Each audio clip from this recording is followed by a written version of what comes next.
Introduction. The purpose of this introduction is to acquaint the reader with a brief account of the author, His Holiness Swami Sivananda Paramahamsa, and the context in which this work has come out. In his early days, the Swamiji observed the tortures that people undergo at the time of death, and moved by this phenomenon he started thinking.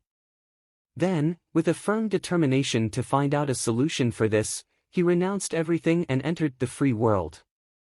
At the end of a good deal of suffering and self-sacrifice, His Holiness discovered for himself a solution for the suffering, and this solution, or the method by means of which the death pangs can be avoided, is known as SIDHA VIDYA.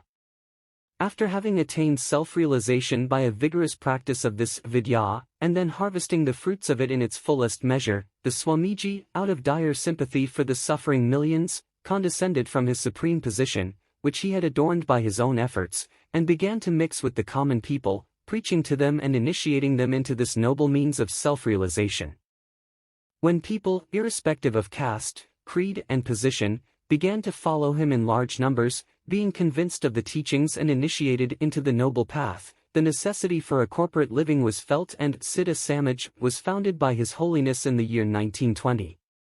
It was then enjoined on the members to practice SIDHA VIDYA 4 hours a day, and during the spare time do some simple work which would provide them with the means to meet the meager necessities of their austere life. Incidentally, certain rules and regulations have also been framed for the conduct of its members, particularly with a view to lead them to the spiritual goal. The Swamiji, touring all over the country, had delivered numerous courses of lectures and entertained discussions with various learned and intelligent people, and the essence of these lectures and discussions have been embodied in the form of a book known as Siddha Vedam, originally written in Malayalam language, and the present version is only a true translation of the revised edition of it.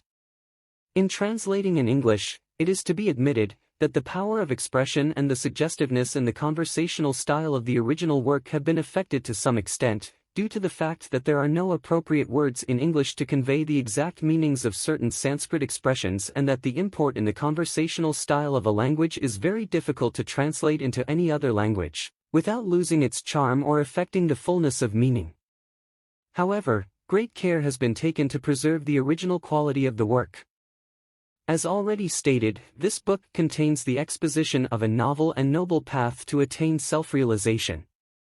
It neither deals with any abstract ideas or ideals, nor are the explanations shrouded in any mysterious intellectual manipulation. It only deals with a technique, a method, and therefore it is positive and practical. And this method is explained in simple and unambiguous language with ample similes as illustrations to drive home the meaning to any common man. The practicability of this method, the possibility of the successful conduct of this technique, raises this work to a high pedestal among thousands of spiritual and intellectual dissertations which discuss the divine and the method of communion with it. The simplicity and the practicability of this method can be well discerned from the very core of the method itself. In the multitudinous activities of our struggle for existence, in competing with our neighbors to outshine them in all possible ways, in the keen desire to command the greatest amount of wealth and prestige, we in our everyday life consume our life force considerably, and in due course, when all the life force is expended in this manner, we meet with the final catastrophe, the death. If on the contrary, we preserve this life force within ourselves, without allowing it to perish in the manner described above, and then direct it up and down in ourselves and finally unite it at the Brahmadya, the place between the two eyebrows, which is the seat of ISWARA, the divine in us, self-realization becomes possible, and then we become free from all the horrors of death pangs. The main theme of this work is the exposition of this technique, this novel method of self-realization. Therefore, it is hoped that this English translation would serve as a guide to the English-speaking brethren, and enable them to comprehend the facts about life and death and to overcome these tragic situations through self-realization by means of the profound method so graciously expounded and demonstrated by the Swamiji in this work.